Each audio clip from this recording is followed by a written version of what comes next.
আসসালামু আলাইকুম, welcome to my channel Bangladeshi blogger. I am Fateha Naznin. কেমন আছেন সবাই? আমরা তো আলহামদুলিল্লাহ আপনাদের সবার দোয়াতে ভালো আছি। আজকে হলো বৃহস্পতিবার, তো এখন হলো ঠিক বিকাল 5টা বাজে। তো বাইরে বৃষ্টি হচ্ছে, বিদ্যুৎ চমকাচ্ছে, আকাশ মেঘলা। তার মানে মালয়েশিয়াতে বৃষ্টির সিজন আবার শুরু হয়ে গেছে। প্রচণ্ড গরমের পরে বৃষ্টি, খুব ভালো লাগছে আজকের বৃষ্টিটা। সাধারণত মালয়েশিয়ায় এত বৃষ্টি হয়, মাঝে মধ্যে আমরা বিরক্ত হয়ে যাই, কিন্তু আজকে আমার খুবই ভালো লাগছে। আকাশটা দেখতে খুব সুন্দর লাগছে, মেঘলা আকাশ। সব সময় দেখি রৌদ্রময় আকাশ, এখন দেখছি মেঘলা আকাশ। আর একটু পরেই তো সন্ধ্যা, না একটু পর না, এখনও 2 ঘন্টা বাকি, যেহেতু সন্ধ্যা হতে হতে 7:30টার মতো বেজে যায়। তো এখনও 2 থেকে আড়াই ঘন্টা বাকি। তোষানের বাবার আজকে অফিস থেকে আসতে দেরি হবে, কারণ আজকে বৃহস্পতিবার একটু দেরি হয়। বৃহস্পতিবারে অফিস 7:30টা পর্যন্ত, সো এই কারণে একটু দেরি হয়ে যায়। তোষান ঘুমাচ্ছে এখনও, আর আমি আমার ভিডিওটা এডিট করছি। একটু পরে চা খাবো। এই বৃষ্টির মধ্যে চা তো আসলেই জমবে, কি সুন্দর লাগছে দেখতে। আমি আজকে অনেক এক্সাইটেড, কারণ অনেক দিন পরে বৃষ্টি হচ্ছে, এই কারণে আমি এক্সাইটেড। তো এখনকার মতো ক্যামেরাটা অফ করি, আমি পরে আবার ক্যামেরাটা অন করব ইনশাল্লাহ। এখন ঠিক সন্ধ্যা 8টা বাজে। তো আমি আজকে বিকালে চাটা খাইনি, কারণ আমি বিকালে একটু কাজে ব্যস্ত ছিলাম, আমার ভিডিওটা এডিট করতেছিলাম। আজকে ভিডিওটা একটু বড়, এডিট করতে সময় লেগে গেছে। তো আমি এখন চাটা খাচ্ছি, আর এই ফাঁকে আমি আরও একটু কাজ করে নিয়েছি। যেহেতু আমার আগামীকাল বাসায় গেস্ট থাকবে, তো আমি আজকে বিফটা কষিয়ে রাখবো রাতের বেলা। আর আমি একটা মিষ্টি জাতীয় কিছু রান্না করব। আমি গতকাল লুলু থেকে একটা ক্ষীর মিক্স নিয়ে এসেছিলাম, তো ওই ক্ষীর মিক্সটা আমি রান্না করব, আর বিফটা আমি রান্না করে রাখবো। এটা হলো কোরবানির বিফ, যেহেতু আমরা এখানে কোরবানি দেই না, আমরা দেশে কোরবানি দেই। তো আমার শাশুড়ি কোরবানির বিফটা আমাদের জন্য রেখে দিয়েছিল, তো অনেকখানি প্রায় 5 কেজি মতো হবে।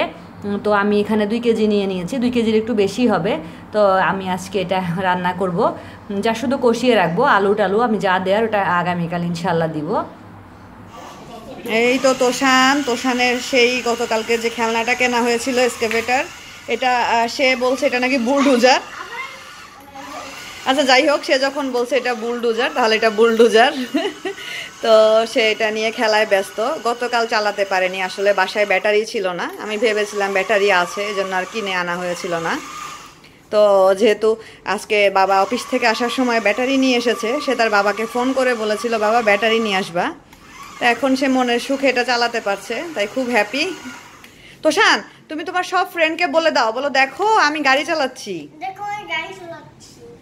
তোমার অনেকগুলো ফ্রেন্ড আছে জানো। ও সে এখন আমি যা বলছি তাই সে রিপিট করছে। তো তোষানের খেলা নিয়ে ব্যস্ত, সে তার ওই যে গাড়ি আসছে ওখান থেকে।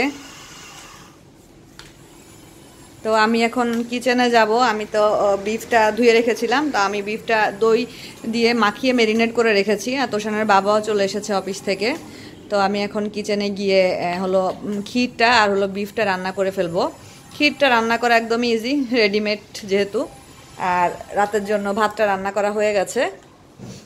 এখন ঠিক 8:30 মতো বাজে, আর বাইরে এখনও টিপ টিপ বৃষ্টি পড়ছেই। যাক, বর্ষাকাল শুরু হয়ে গেল, ভালোই লাগছে। তো বিফটা আমি এখানে তো প্রায় 2 কেজির চাইতে একটু বেশি আছে বিফ। তো এখানে আমি প্রায় 4 টেবিল চামচ টক দই দিয়ে ম্যারিনেট করে রেখেছি। 1 ঘন্টা মতো হয়ে গেছে ম্যারিনেট করে রাখা। এখানে আমি হলো পেঁয়াজ, তারপরে তেজপাতা হলো 2টা তেজপাতা মাঝখান থেকে চিড়ে নিয়েছি। দারচিনি ছোট ছোট চিকন 4-5 টুকরো। তারপরে হলো এলাচ, ছোট এলাচ 5টা। তারপরে হলো এই যে, তারপরে এটাকে কি বলে জানি আমি, আসলে মনে পড়ছে না। লবঙ্গ না, হ্যাঁ লবঙ্গ 4-5 টুকরা। তো সব কিছু আমি এভাবে সুন্দর করে রেখে দিয়েছি। এখন রান্নাটা শুরু করব। আর এটা তো সেই প্লেটটা যেটা আমি বাড়ি থেকে হকারের কাছ থেকে 20 টাকা দিয়ে কিনেছিলাম, এরকম 2টা সুন্দর আসলে প্লেটগুলা, ভাল লাগছে দেখতে। তো আমি আগে হলো এই যে ক্ষীর মিক্সটা, এটা হলো ন্যাশনালের পিস্তা ক্ষীর মিক্স। তো এটা আমি এখন রান্না করব। 1 লিটার দুধ লাগবে এটা রান্না করার জন্য। তো আমি আগে ক্ষীর মিক্সটা বসিয়ে দিব চুলোয়, তারপরে আমি বিফটা রান্না করে নিব। আমি কিচেনে চলে এসেছি, আমি রান্নাও শুরু করে দিয়েছি। তো এই যে এই চুলায় আমি হলো মিল্কটা হলো ফুটাতে দিয়ে দিয়েছি। মিল্কটা হলো যখন লো ফ্লেমে একটু ফুটে উঠবে তখন আমি ক্ষীর মিক্সটা আস্তে আস্তে এর মধ্যে দিয়ে দিব। এখানে আমি প্রায় 1 লিটারের একটু বেশি মিল্ক নিয়েছি, যদিও বা ওখানে লেখা আছে 1 লিটার, বাট আমি আর একটু বেশিই নিয়েছি, কারণ এসব মিষ্টি জাতীয় জিনিসে হলো একটু মিল্কটা বেশি হলে খেতে ভালো লাগে। তো একটু নেড়ে দিচ্ছি যাতে করে চারিদিকে লেগে না যায়। আঁচটা হলো মাঝারি আছে। একটু যখন ফুটে উঠবে তারপরে আমি হলো দিয়ে দিব ক্ষীর মিক্সটা আস্তে আস্তে। এখন আমি হলো বিফটা রান্না করে নিব।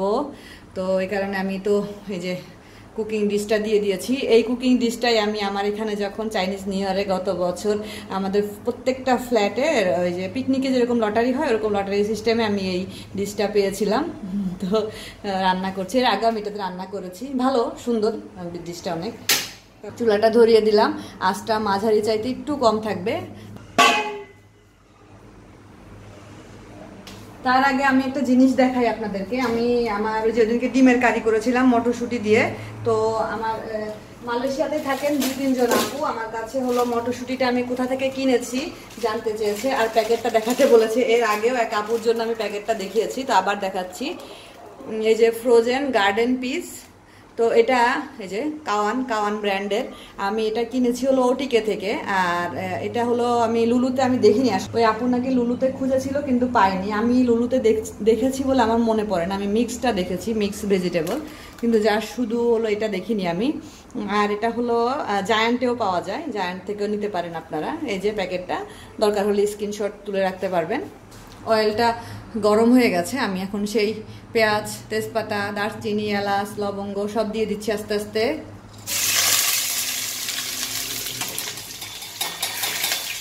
পেঁয়াজটা আমি ব্রাউন কালার করে নিব। ব্রাউন কালার হয়ে আসলে তারপরে আমি বাটা মশলা, অন্যান্য মশলা সব অ্যাড করব। নর্মালি যেভাবে আমরা বিফটা রান্না করি ওইভাবেই রান্না করব আমি।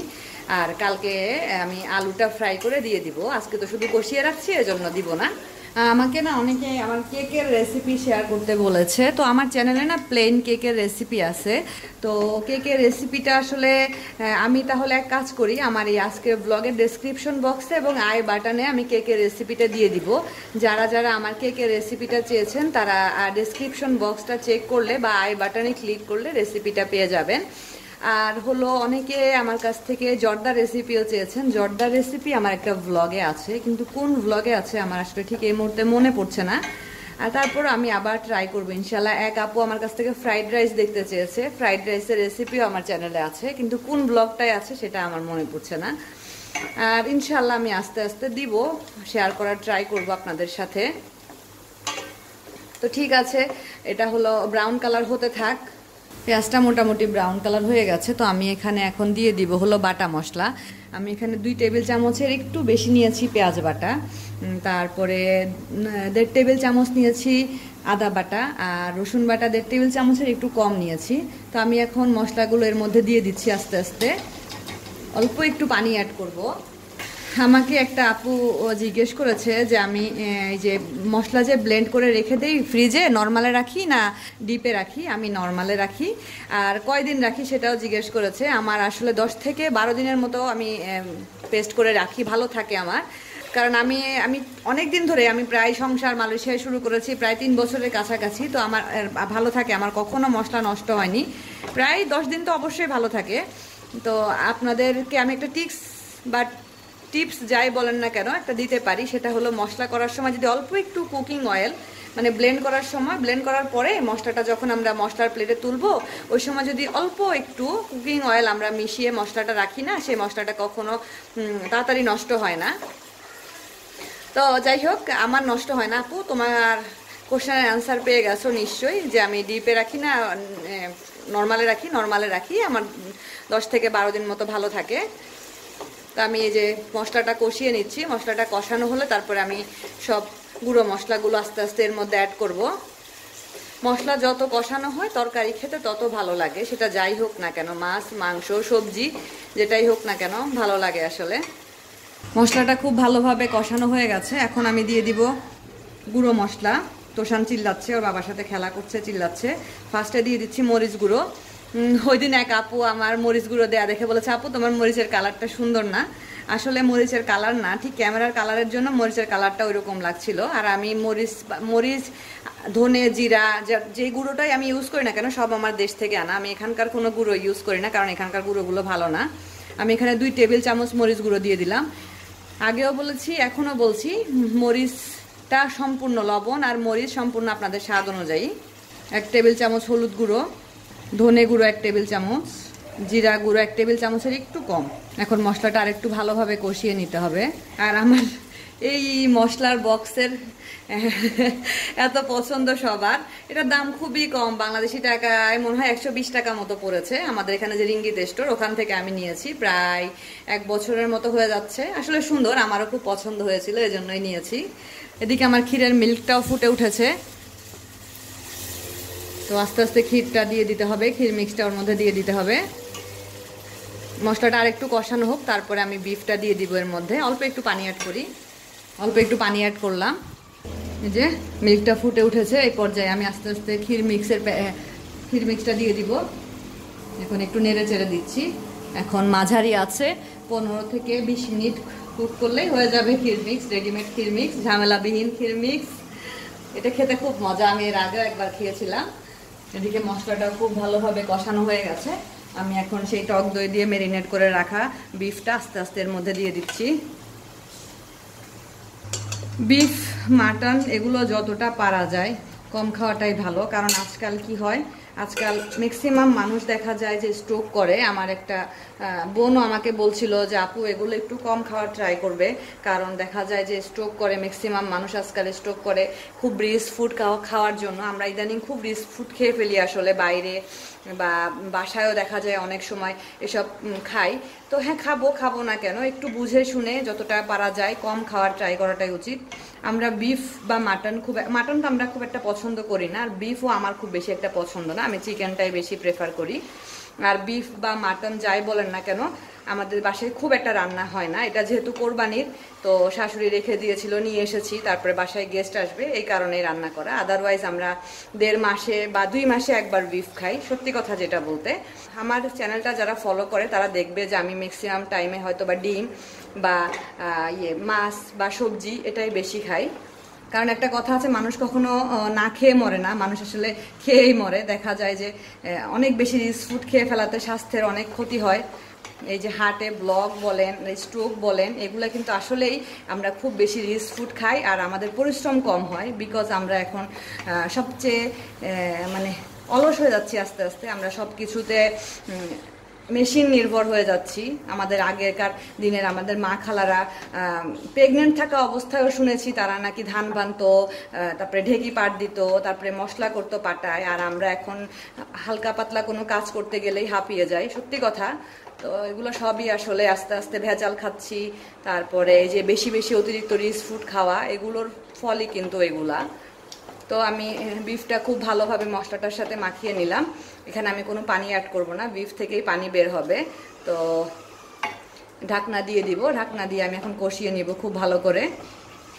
এই যে ঢেকে দিলাম, চুলার আঁচটা মাঝারি রাখলাম। আর ওই সাইডে ক্ষীর মিক্সটা আমাকে একটু পরে নেড়ে দিতে হবে। তো হতে থাক, এক চুলায় ক্ষীর মিক্স আর এক চুলায় বিফ। এখন একটু রেস্ট নিব, রান্নাঘরে প্রচণ্ড গরম, একটু ফ্যানের মধ্যে গিয়ে বসি, রান্না করতে করতে ঘেমে গেছি। কোনো পানি অ্যাড করিনি, কতগুলো পানি বের হয়েছে।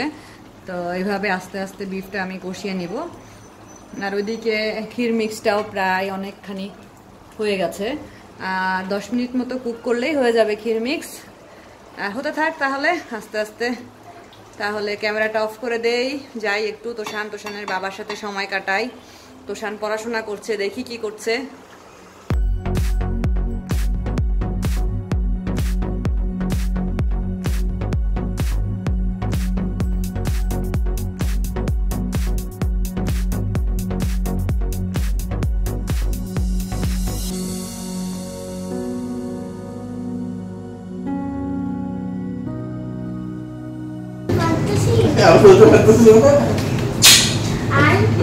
বাচ্চাটা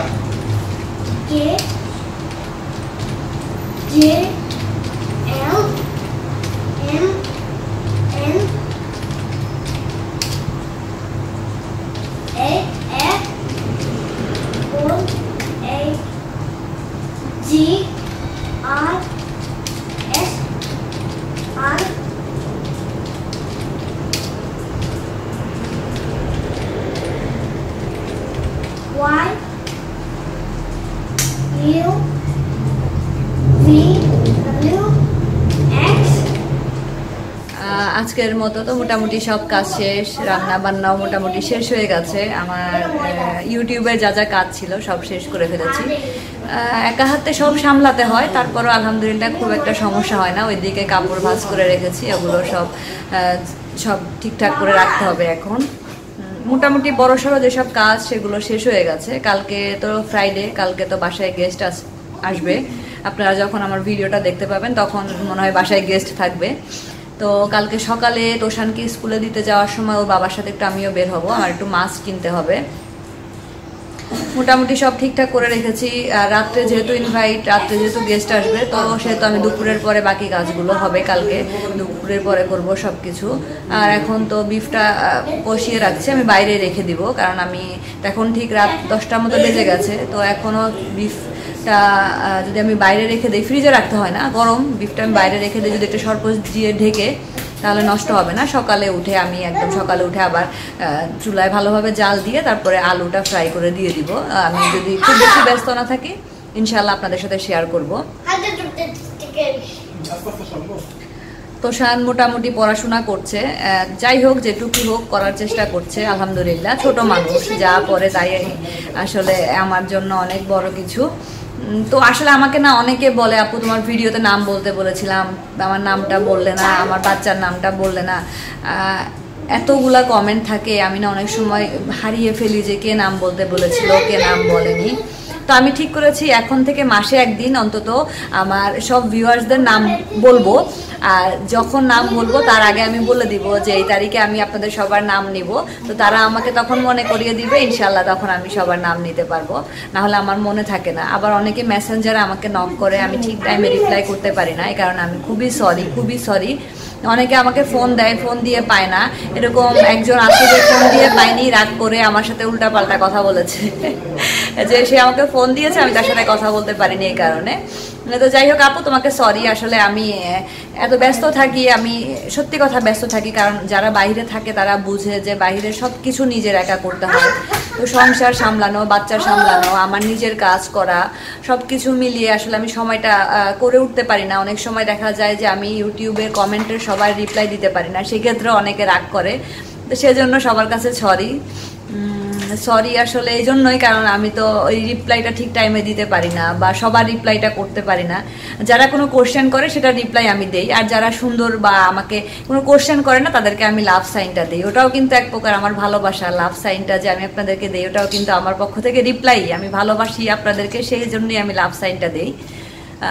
তো আবারও বলছি, আমার চ্যানেলটি সাবস্ক্রাইব করবেন, পাশে থাকা ছোট্ট বেল আইকনটি ক্লিক করবেন, যাতে করে নতুন নতুন ভিডিও আমি আপনাদের জন্য আপলোড করতে পারি এবং আপনারা সেটা এনজয় করবেন আশা করি।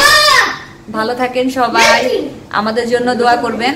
আল্লাহ আপনাদেরকে ভালো রাখুক, সহি সালামত রাখুক। আজকের মতো আল্লাহ হাফেজ।